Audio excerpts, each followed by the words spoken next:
जी। तो इस वीडियो में मैं कोशिश करूँगा कि रिमेनिंग जितने भी 10 क्वेश्चन हैं आज की टेस्ट के उनको मैं सॉल्व करूँ। तो 11वां क्वेश्चन है हमारे पास 15 weavers can weave some length of cloth in 1 hour and 24 minutes. ठीक है। अब कुछ वेवियर्स हैं 15। ठीक है, कपड़ा बना रहे हैं कितना। अब लेंथ यहाँ पे क्या कह रहा है, सम लेंथ। अब लेंथ यहाँ पे हम सेम रखें, यहाँ पे तो सम है लेकिन इसके बाद जो दूसरी स्टेटमेंट होगी उसमें भी हम लेंथ जो है पर्टिकुलर सेम रखेंगे। हमें पता नहीं है कितनी है लेकिन सेम लेंथ। ठीक है। Of cloth in 1 hour 24 minutes, how many more weavers will be required to do the same job in 16 minutes। ठीक है, ओ सॉरी 60 मिनट्स। अब 15 लोग जो हैं कोई कपड़ा बना रहे हैं। अब वो 1 घंटा 24 मिनट में बना रहे हैं। अब हमें कह रहा है कि कितने और लोग चाहिए हमें कि वो ही कपड़ा जो है हम जो है 60 मिनट में बना लें। ठीक है। तो अब ये जो है डायरेक्ट जो है वो रेशो और प्रोपोर्शन का क्वेश्चन हो गया। तो हम क्या करेंगे, हम सपोज करते हैं कि वेवियस रेशो और जो हमारे पास टाइम है टी। ठीक है। अब 15 वेवियस जो हैं वो बना रहे हैं कितने में। अब आवर्स को मैं मिनट्स में ही कन्वर्ट कर देता हूँ। तो 60 प्लस 24 इज इक्वल क्या हो जाएगा, आई थिंक 84। ठीक है। तो यहाँ पे हम 84 रख रहे हैं। ठीक है। अब कह रहा है कि हाउ मेनी मोर। मोर का मतलब ये है कि 15 तो हैं लेकिन और हमें कितने चाहिए, तो प्लस मैं एक्स कर देता हूँ। ठीक है। उसके बाद क्या करा, to same job in 60 minutes. तो टाइम हमारे पास अब 60 मिनट हो गया। ठीक है। तो अब हम क्या करेंगे, इन दोनों को कंपेयर करेंगे कि ये डायरेक्ट प्रोपोर्शन है या इनवर्स प्रोपोर्शन है। अब ये कंपेयर करना बहुत ही आसान है।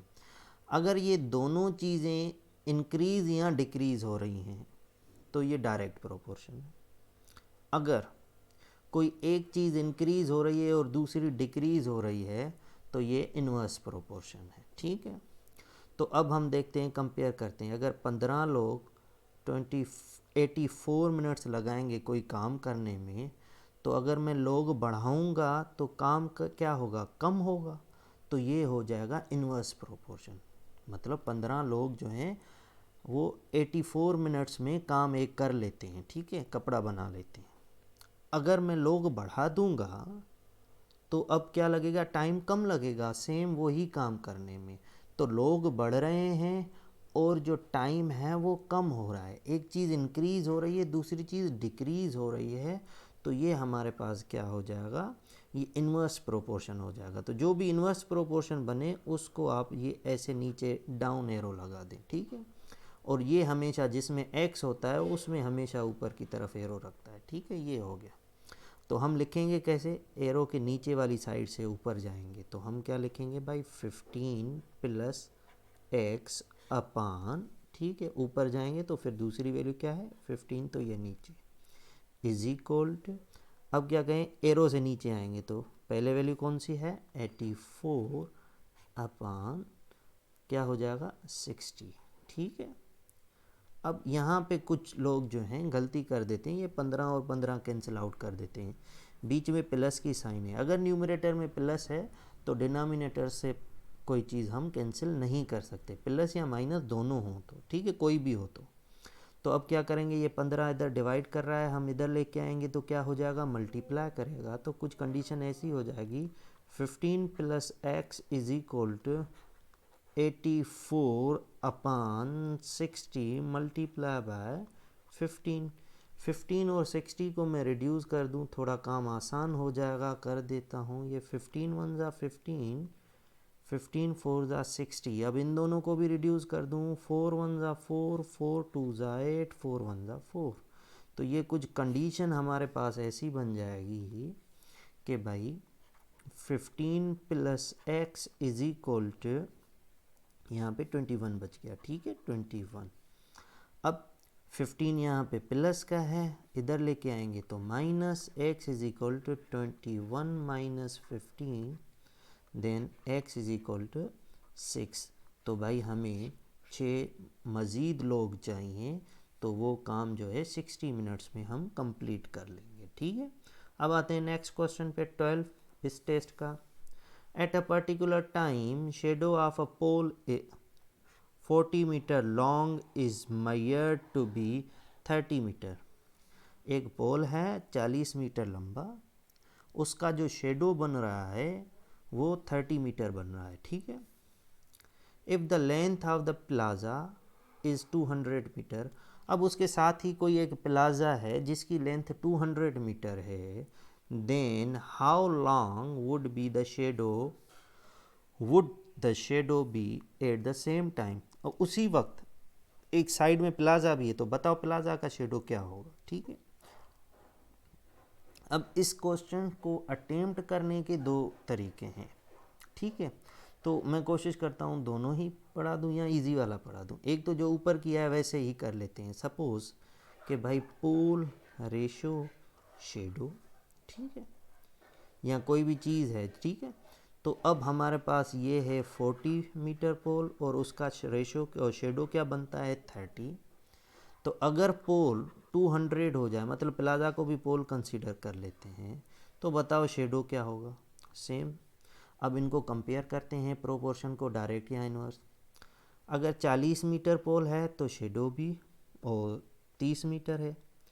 अगर पोल की हाइट बढ़ेगी उसी वक्त तो शेडो की हाइट भी बढ़ेगी। ठीक है, तो ये क्या हो जाएगा, ये डायरेक्ट प्रोपोर्शन हो गया। तो जो डायरेक्ट प्रोपोर्शन होता है उसमें हम एरो ऊपर से नीचे से ऊपर की तरफ लगाते हैं, और जिसमें x होता है उसमें हमेशा एरो ऐसे ही रहेगा, नीचे से ऊपर की तरफ। ठीक है, तो अब इसको लिख लेते हैं। तो पहले x वाली कंडीशन नीचे से स्टार्ट करेंगे भाई, x upon 30 is equal to 200 upon 40। ठीक है, ऊपर जाएंगे तो 200 और 40 तो नीचे 40। 0 0 में कट आउट कर देंगे, और उसके बाद 4 1 ज़ा 4, 4 5 ज़ा 20। तो हमारे पास कंडीशन कुछ ऐसी हो जाएगी कि x इज इक्वल टू 5, ये 30 इधर डिवाइड कर रहा है, इधर आएगा मल्टीप्लाई करेगा, multiply by 30, then x is equal to 5 3 ज़ा 15 और ये 0। तो भाई height of shadow of plaza is 150 metre. ठीक है, कि भाई उसकी जो है प्लाजा 150 मीटर। हाँ, ये अलग बात है कि अगर ये कंडीशन कह देता कि प्लाजा के ऊपर ही फिर पोल लगा हुआ है उसी प्लाजा के, तो फिर हम क्या करते, इसमें ये 30 प्लस कर देते, तो तब वो जवाब जो हो जाता वो क्या हो जाता 180 हो जाता। लेकिन यहाँ पे ऐसी कोई कंडीशन उसने नहीं दी है कि प्लाजा के ऊपर वो पोल है। ठीक है, अब आते हैं थर्ड वन पे। What is the ratio of diameter of the circle to the circumference. अब देखो रेशियो और प्रोपोर्शन के कंटिन्यूस वो प्रॉब्लम चल रहे हैं। अब what is the ratio of diameter, पहले तो देख, ठीक है, डायामीटर का रेशियो किसके साथ, सरकमफरेंस के साथ। तो सरकमफरेंस का जो फार्मूला है वो देखें क्या है,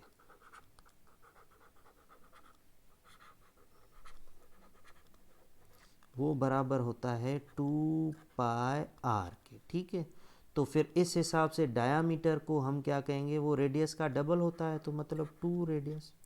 अब हमें क्या कह रहा है कि भाई डायामीटर टू सरकमफरेंस, तो पहले डाया आएगा, और रेशो कह रहा है तो रेशो की निशानी, फिर सरकमफरेंस सी। तो भाई डाया क्या है हमारे पास, डायामीटर 2π रेशो 2πr। ये सॉरी आर नहीं, पाए पाए में कैंसिल आउट, 2 2 में cancel out, sorry my mistake. मैं इसको रब कर देता हूँ, इसमें एक मुझसे गलती हो गई। 2r होता है रेडियस। ठीक है, थोड़ी सी जल्दबाजी कर दी मैंने, इसको दोबारा से करते हैं। ठीक है, तो भाई रेडियस हमारे पास क्या हो, डायामीटर हमारे पास क्या होता है 2r होता है। ठीक है, तो अब डायामीटर क्या हो जाएगा 2r रेशो, ठीक है, और सरकमफरेंस हमारे पास क्या है 2πr। तो अब हम कैंसिल आउट करेंगे कि भाई ये 2 में कैंसिल आउट, ठीक है, और ये r में, तो यहाँ पे हमारे पास क्या हो जाएगा 1 रेशो, इस तरफ बचेगा पाई, तो 1 रेशो पाई जो है वो करेक्ट आंसर है इसका। अब आते हैं 14 इस टेस्ट के क्वेश्चन पे। इसमें हमारे पास क्या कह रहा है, इसमें कह रहा है कि 7x + 4 is equal to -19 + 5x, then उसके बाद बताओ कि 2x - 14 किसके बराबर होगा, इक्वल्स टू। तो पहले यहाँ से हम x की वैल्यू फाइंड करेंगे और इधर हम पुट करेंगे। तो x की वैल्यू फाइंड करने के लिए हम क्या करेंगे, ये 7x + 4, ये -19 + 5x, x को एक तरफ शिफ्ट कर दें और सारे कांस्टेंट्स को दूसरी तरफ, तो ये ऐसे कुछ हो जाएगा। देखें 7x, ये प्लस का 5x इधर लेके आऊँ तो माइनस का 5x, ठीक है, इज इक्वल टू ये प्लस का 4 इधर लेके आऊँ तो पहले तो ऑलरेडी -19 था, ये -4, तो ये हो जाएगा 2x इज इक्वल टू -23, ठीक है, और ये 2 इधर आएगा, मल्टीप्लाई कर रहा है, इधर आएगा divide, then x is equal to -23/2। अब ये x की वैल्यू यहाँ पे रखेंगे इस जगह पे, ठीक है, तो ये 2, ये माइनस x की वैल्यू 23/2, ठीक है, -14, 2 में कैंसिल आउट कर देंगे तो -23 - 14, तो ये हमारे पास क्या हो जाएगा 7 और 3 माइनस का 37, ठीक है। अब आते हैं इसी 15 क्वेश्चन पे। Which of the following best describe the circled part of the statement. ये एक स्टेटमेंट है, वैसे ये एक इक्वेशन बनी हुई है, ठीक है। अब कह रहा है जो जिस पे सर्किल किया हुआ है वो डिस्क्राइब क्या कर रहा है, ठीक है। Which of the following best describe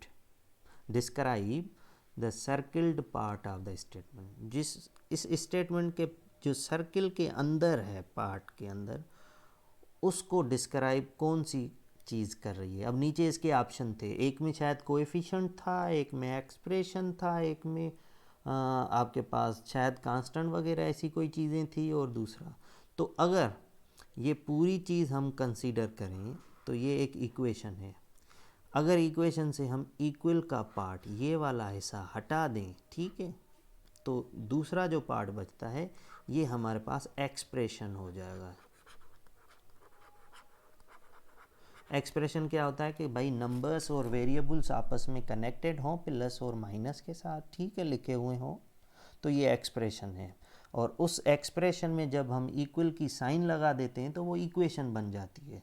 तो यहाँ पे जो सर्किल है वो जस्ट एक एक्सप्रेशन के ऊपर है, तो ये एक्सप्रेशन हो जाएगी, कहलाएगी, ठीक है। तो अब आते हैं क्वेश्चन नंबर 16 पे। इसमें क्या कह रहा है, हाईएस्ट कॉमन फैक्टर HCF आसान है, 54, 288, 360। सेम टेबल से डिवाइड करना है, स्टार्ट कर दें, ठीक है। 2 तो यहाँ पे क्या हो जाएगा 27, 144, 180। 2 की टेबल आगे नहीं जा रही है अब, तो अब देखेंगे दूसरा कोई नंबर 3, तो यहाँ पे 9 टाइम, 3 4 12, 24, 3 8 24, 3 की टेबल 3 6 18, और ये 0, अगेन 3 की टेबल जा रही है, तो 3 3 9, 3 1 3, 1 इधर चला जाएगा, 18, 3 6 18, और 3 2 6, और 0। अब कोई सेम टेबल नहीं जा रही, तो ये जिनकी टेबल गई है उनको आपस में मल्टीप्लाई कर दें, जो आंसर होगा वो HCF। 3 3 9, 9 2 18, तो भाई आपका जो HCF है वो हो जाएगा 18। तो हम क्या करते हैं, HCF में सारे नंबर्स पे सेम टेबल पढ़ते हैं, चेंज नहीं, जो सब पे जाए, जितने दफ़ा टेबल लगी उनको आपस में मल्टीप्लाई करें। तो हाईएस्ट कॉमन फैक्टर, तो 18 ऐसा नंबर है जो इन तीनों को डिवाइड कर सकता है, मतलब इन तीनों का फैक्टर है। अब यहाँ पे आ जाते हैं कि हमारे पास एक इक्वेशन है 3x + y = 10, और x माइनस 4y is equal to -1, then y की वैल्यू हमें फाइंड करनी है। दो इक्वेशंस गिवन है, साइमल्टेनियस लीनियर इक्वेशन। अब हमें इनको सॉल्व करना है। इनको सॉल्व करने के वैसे तो बहुत तरीके हैं, लेकिन दो जो कॉमन हम यूज़ करते हैं, एक सब्स्टिट्यूशन मेथड होता है और एक एलिमिनेशन मेथड होता है। तो हमारी मर्ज़ी है हम जिससे भी करें। तो मैं कह रहा हूँ हम सब्स्टिट्यूशन मेथड से करते हैं। तो ये सपोज़ इक्वेशन 1 बना लेते हैं और इसको इक्वेशन 2। तो हम इक्वेशन 2 लेते हैं, ये माइनस का 4y इधर लेके आए तो प्लस का हो जाएगा। तो मैं इसको ऐसे लिख सकता हूँ इक्वेशन 2 को x is equal to -1 plus 4y। अब इसको हमने इक्वेशन 3 बना दिया। अब ये x की वैल्यू हम इक्वेशन नंबर 1 में पुट करते हैं। Put value of x in equation 1, ठीक है। तो हमारे पास क्या हो जाएगा भाई, ये 3, x की जगह पे x की वैल्यू हमारे पास क्या है, -1 plus 4y is equal to, sorry is equal नहीं लगेगा, हाँ 3x की जगह पे हमने ये वैल्यू पुट कर दी x की, और प्लस लास्ट में y है तो ये y लगेगा इज इक्वल टू 10। तो 3 को इससे मल्टीप्लाई करें, 3 into -1 -3, 3 into 4y plus 3 4 12y plus y is equal to 10, ठीक है। अब माइनस का 3 है, इधर लेके आएंगे तो प्लस का हो जाएगा, और ये 12y और प्लस y क्या हो जाएगा, 1y, तो 13y इज इक्वल टू 3 इधर शिफ्ट कर दें तो 10 प्लस 3, तो 13y is equal to 13, then y is equal to 13 upon 13, 13 13 में cancel out, y is equal to 1। तो हमें y की वैल्यू मिल गई 1, और हमसे y की वैल्यू ही पूछी गई थी। अब आते हैं क्वेश्चन नंबर 18 पे। 18 में क्या कह रहा है, which of the following is the least, इन सब में से छोटे में छोटा कौन सा नंबर। ये तो वैसे ही लिखा हुआ है, इसको अगर हम डेसिमल में लिखें तो 0.25, क्योंकि अगर कंपेयर करना है तो हमें डेसिमल में लिखना होगा सबको, ठीक है। इसको डेसिमल में लिखें 2/11 को, तो मतलब 2 को डिवाइड करते हैं 11 के साथ, टेबल नहीं जा रही, 0 और पॉइंट यहाँ पे 0, 11 1 11, यहाँ पे बचेगा 9 एंड 0, 11 8 88, यहाँ पे बचेगा 2, ठीक है। फिर अगेन ये 1 8 1 8 चलता जाएगा, ठीक है। तो हम इसको लिखते हैं 0.1818, ऐसे ही चलता जाएगा।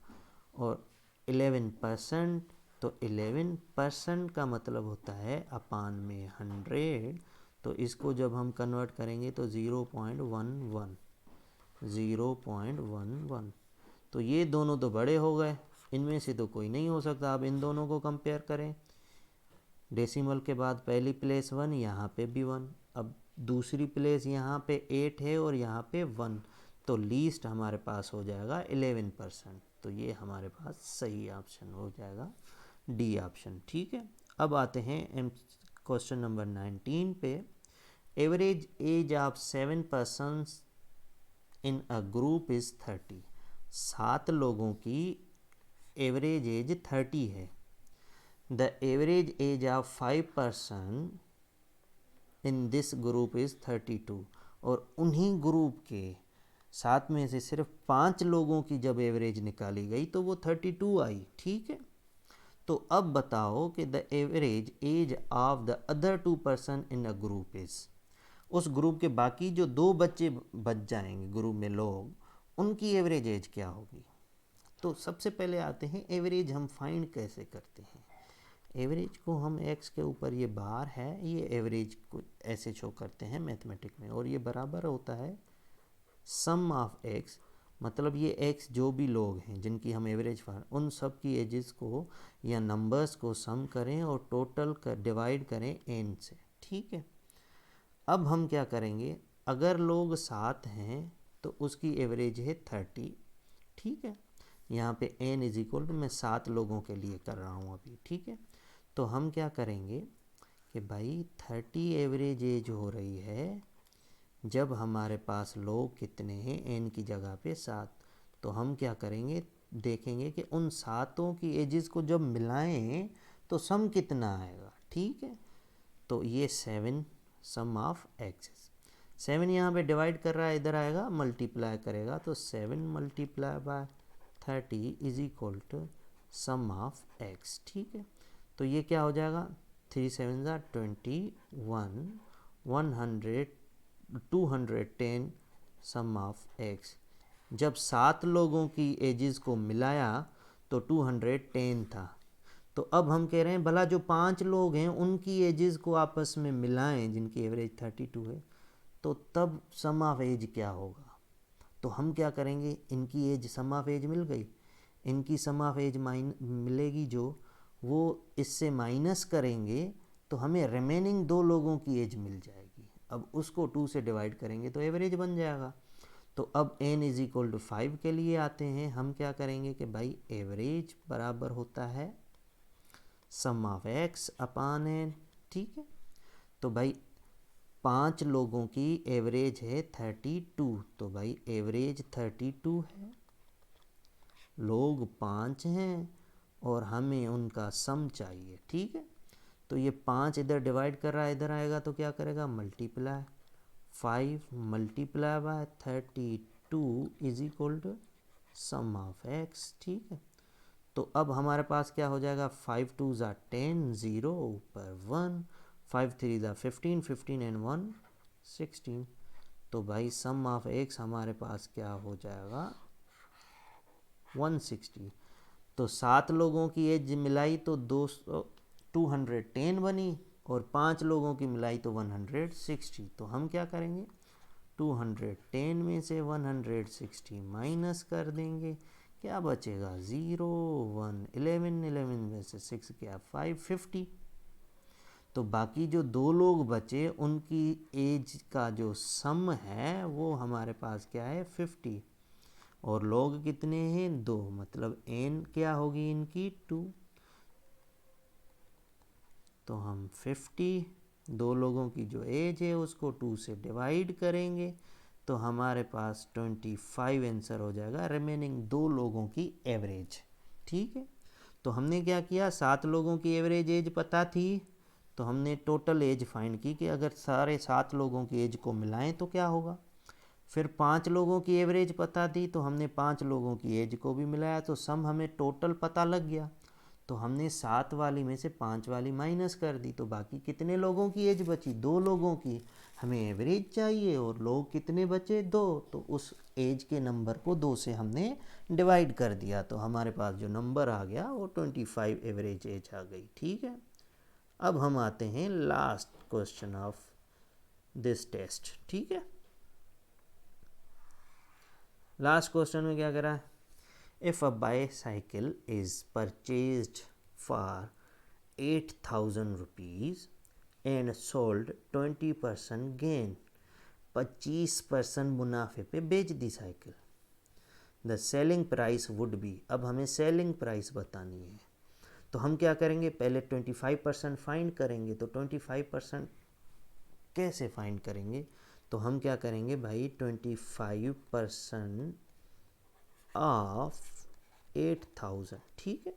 तो भाई 25% मीन्स अपान में 100, of means multiply in mathematic, और ये 8,000, ये 2 0 आपस में ख़त्म, 80 मल्टीप्लाई बाय 24 और 25 0, और ये 8 मल्टीप्लाई बाय 25, तो क्या हो जाएगा 200, तो मतलब 2000 मुनाफा हुआ।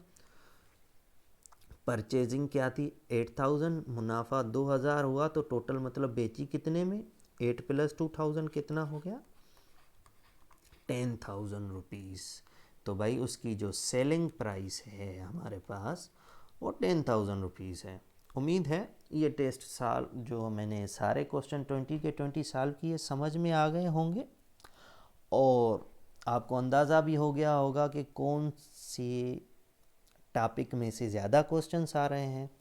और इंशाल्लाह कल जो टेस्ट होगी मिल गया पेपर तो मैं सॉल्व करूँगा।